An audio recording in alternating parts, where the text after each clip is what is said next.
So Victor, modern culture has a big misconception about ex-convicts never amounting to any dreams, or that they'll never hire one. Tell me a little bit about your success and what makes you different. And I want you to give me a question to that too. All right. Well, a little bit about your success. Repeat it again after him.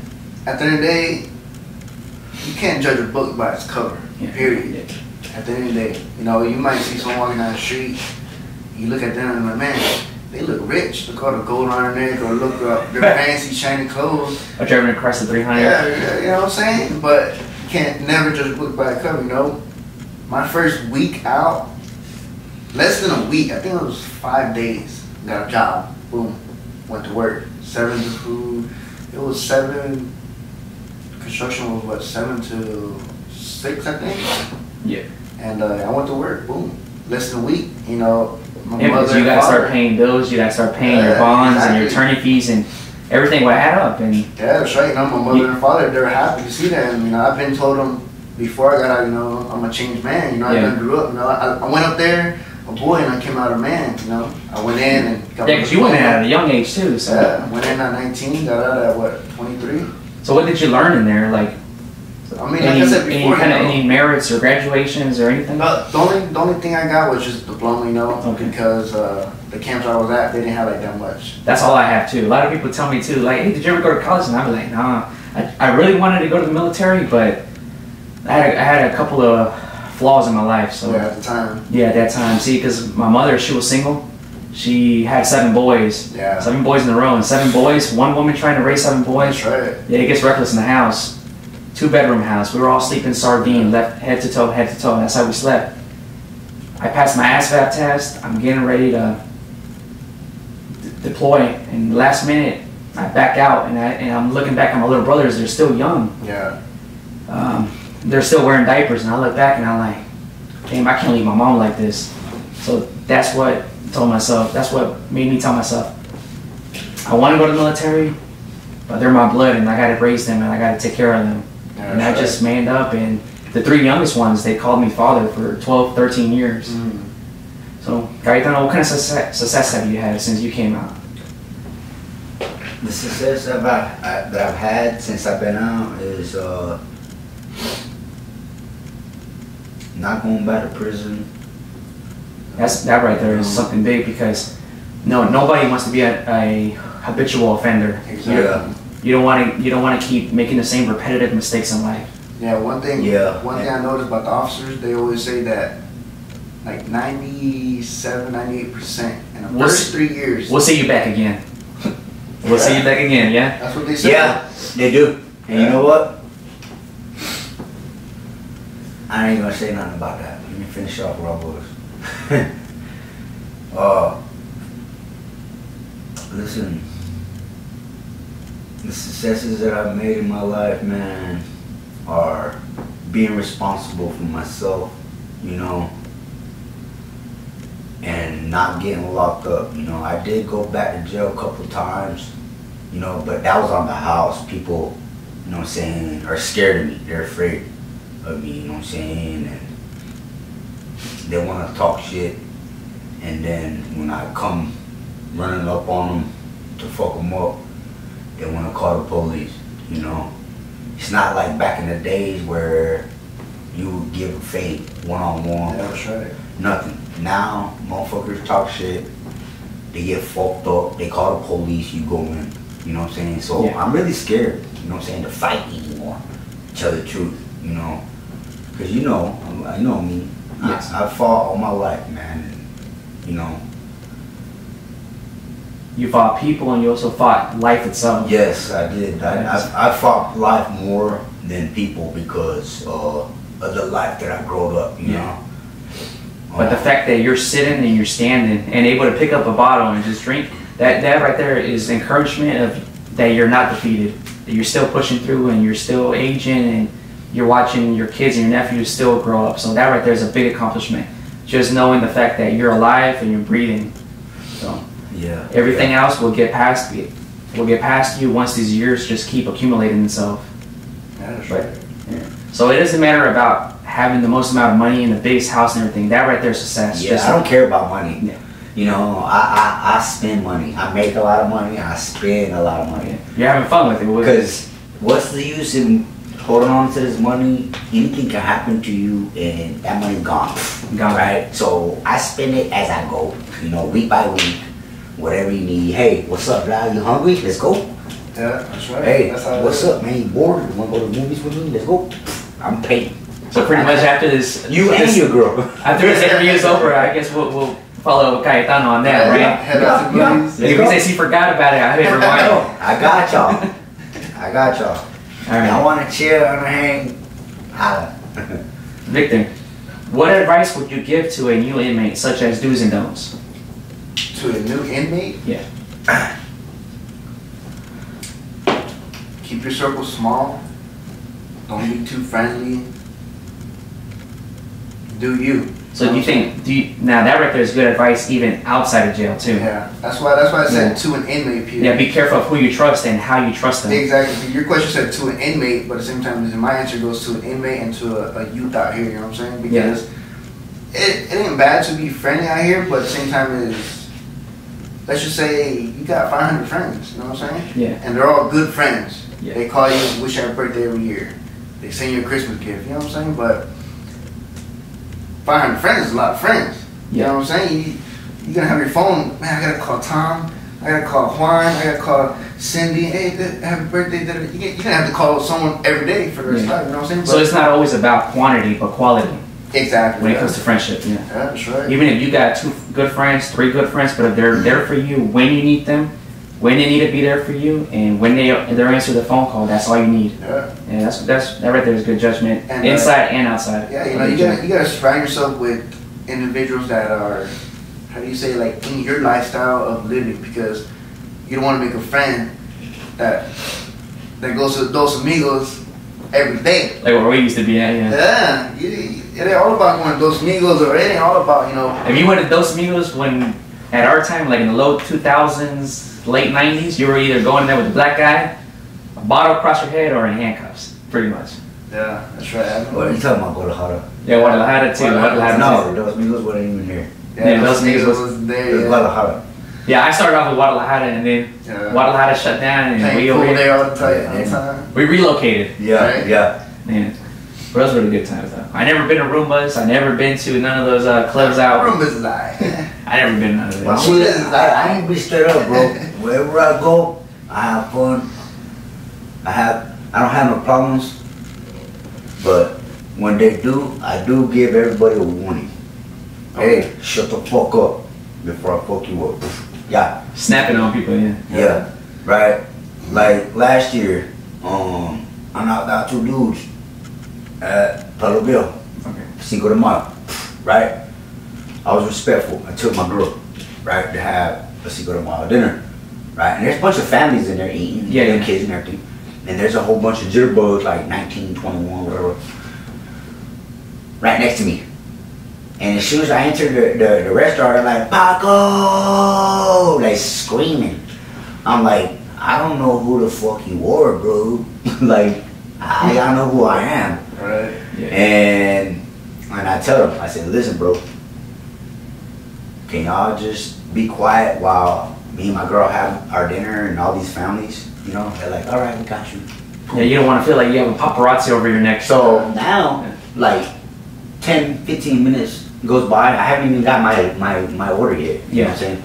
So they're like, pack out, loud as fuck again, right? So I stand up, yo, all of y'all need to shut the fuck up or I'm gonna fuck y'all up. I'll fuck all of y'all. I don't give a fuck. One-on-one, I don't care.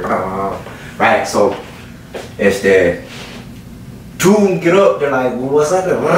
Right, I'm like, well, let's go outside. We go outside, we give a fake, boom. Everything's done. We go back inside and there's other dude, he's talking shit. So I drop, knock him out. And people Snapchatting me and everything. That's social media again. Oh, yeah. You said. So, like, the next day and all that week, everybody's calling me, hey, I seen the snap, you know, that nigga. I'm like, yeah, but y'all didn't see why. Yeah, they thought that you just did it just because you just wanted to do it. Yeah, so I had let everybody know, listen, they were being disrespectful. They were jitterbugs, they were drunk. Yeah. You know what I'm saying? And Jitterbugs. and I asked them with respect, and I would have never did that back in the days. I would have never did that before. I would have just went ham on them, straight up.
You gave them that final warning. They didn't Yeah, accept it. yeah. I never gave a person a warning. Never.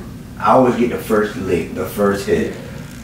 But you just wanted to enjoy some time with your family and get some respect. And yeah. Hey, they had to learn the hard way. I'm sure next time you go is there again, you go anywhere else again, I'm sure I'm barred from there. I'm barred from there for life. I'm barred. They won't be screaming out Paco no more. Alright, so Victor, what is the most scary thing about being a prisoner? Was there ever a moment you were ever afraid? No. No. You know, I can tell you that. Okay, just, you know, there's plenty of moments I've been afraid. You know, the time I did, you know, it was short time, you know what I'm saying? I would never brag about my time, you know what I'm saying? 4 years, you know, it took 4 years out of my life, my family's life, my loved ones. You know, I would never brag to the streets, to anyone. Compared like to 10. 10 and beyond is something. If you go and do 15, that's time right there. But 4 years, you know, it is, but it ain't. But you know, my time was short, and I just relaxed. And, you know, I was focused on getting my diploma, just reading magazines all the time, and just trying to stay focused, trying to stay out of the negativity. That's it. Oh, yeah. But the time that I did, I enrolled myself in all these programs. You know what I'm saying? And I thank God. Papa Dios. I thank Him more than anything, because when I turn myself in, you know, trying to do the right thing. Yeah. I prayed that nothing would happen to me and for my time to go smooth, right? And I remember this. When my time was done, it did go smooth. Why? Because I enrolled myself in programs.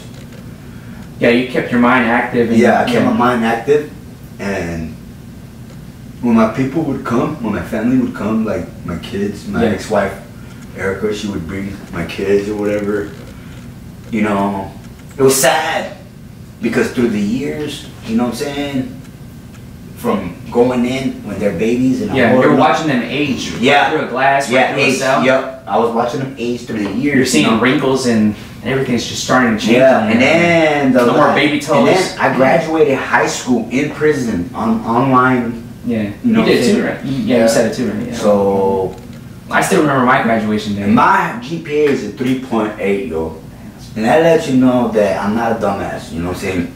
I'm close. I try to get that fucking 4.0 though. But anyways, my kids, man, you know, through the years, as they were growing up, you know what I'm saying, I see my daughter, my son. Listen, the last time when I graduated, it was my mom, my sister Monica, and my daughter Skyla. They came and see me, right? Yeah. They attended my graduation in prison, yo. Yeah. You know, I wish I could have brought some pictures so I could put it on the camera, you know what I'm saying, so I could show y'all. But hey, I can always put it on later on. Okay, so, you know. I will. I got it. Yeah, because I still have my graduation picture. You got yours too? I need to make a collage with it. Listen, man, we got all my diploma a day before I got released. That's how slow. When I graduated, I'll be honest with you. But let me finish what I'm gonna say, because I'll forget. My daughter, the last time I seen her, I was close to getting out already. You know what I'm saying? I had probably like a couple months about not getting out, but going into the county and doing more time. But my daughter, she's like right here. You know what I'm saying? She looks like a woman. She's fully developed. And I'm like, I am so glad I ain't walked up. You know what I mean? Yeah, it's your daughter, man. You know, and I got an 8-year-old one too. Says, and she gets sassy sometimes too. Yeah. Oh yeah. She's got my attitude. Yeah, she's got dress herself and everything. She just wants makeup and everything. She's in ballet too, so she's always hurtling around the room and everything. Yeah. You know, you brought up about graduating. On my graduation day, I cried. I got emotional. I was crying inside. I did too. Yeah. I gave a ticket to your oldest brother. He was there. He was a good friend of mine at that time, and I invited him there. And at that moment, when I was getting ready to walk on stage, and I'll be honest with you, I was scared because I see my mother, I see my uncles, and I see my little brothers. You know, they're there. They got their roses, and they want to take a picture of me. And what made me scared was that I told myself, this is the part where my father was going to walk out in life. I thought my father was going to be in that crowd, and he was going to tell me, that's my son. And I got a little emotional. I started crying. because my cousin was behind me, and I had another cousin in front of me who graduated at the same time with me. I seen them with their parents, I seen them with their grandpas, and I'm like, and she has a dad, he has a dad, and I got emotional. I cried at that time. I was scared. I was gonna go up there, and I thought I wasn't gonna be able to know how I was gonna react when I saw my father for the first time. But when I walked downstairs, my mother gave me my hug, and she told me she was proud of me, that I made it, the first one of her kids that graduated, getting the high school diploma, and she told me she was proud of me. So I took it as, you know, that's what my dad would have said too if he was down there at that moment. Yeah.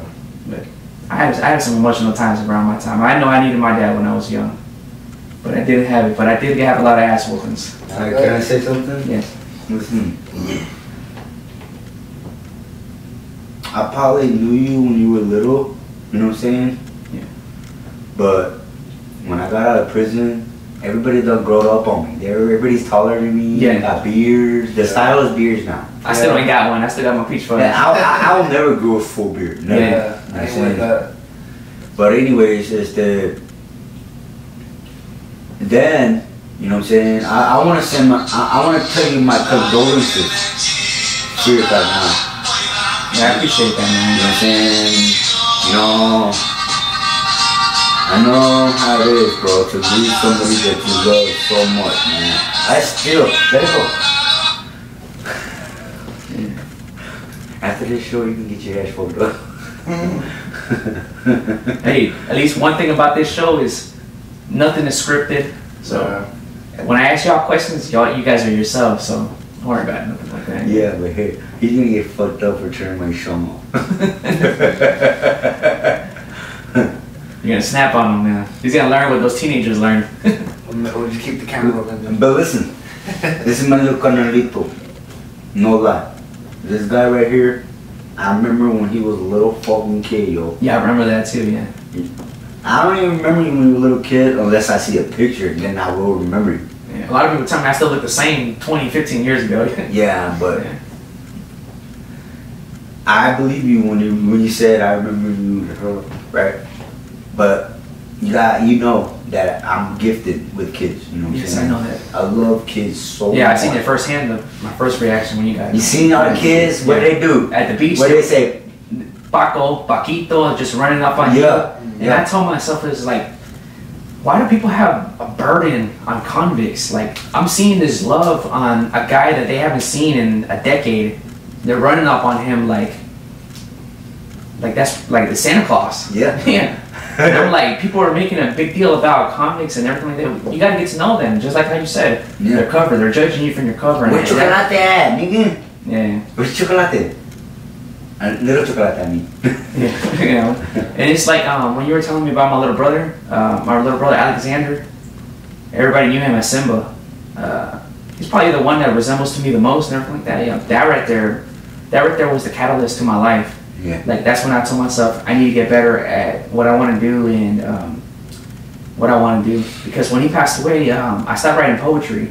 Because my brother Simba used to be like, hey, write me a poem so I can give it to this girl. And I'm like, yeah, go ahead. I would write poetry for him and basically ghostwriting for him in his own words, and he'll go and give them to other girls. And I remember one day he told me. Now they're all gonna know. Oh, and you know what? It's funny. I'm sorry.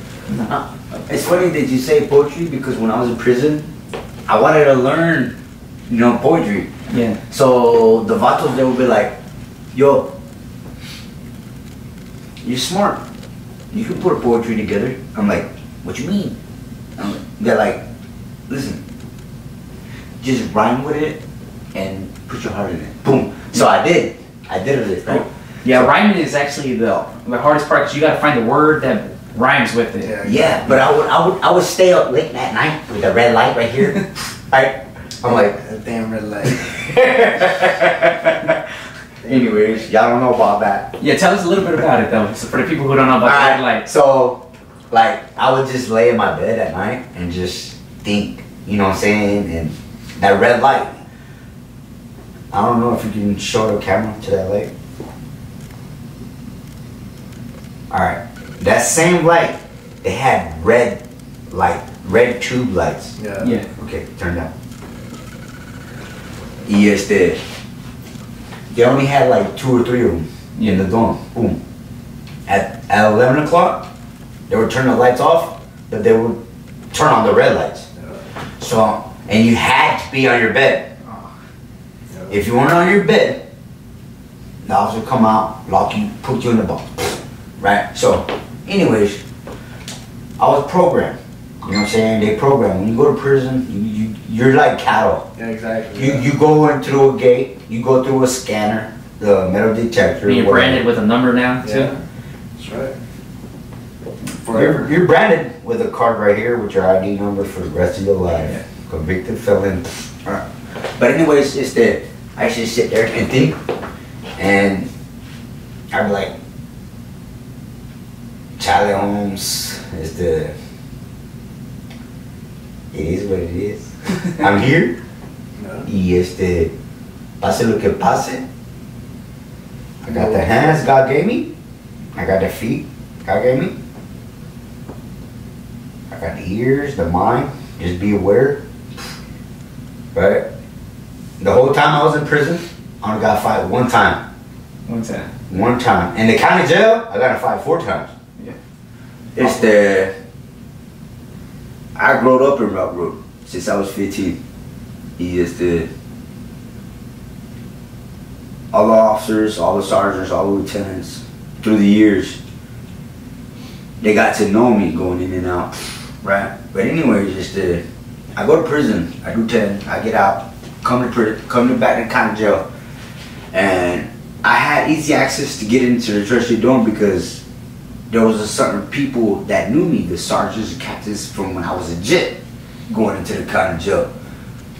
Anyways, just that's beyond the point. I'm sorry. Just what I really want to say is, man, life is not perfect, okay? But you can, you know what I'm saying, make a difference.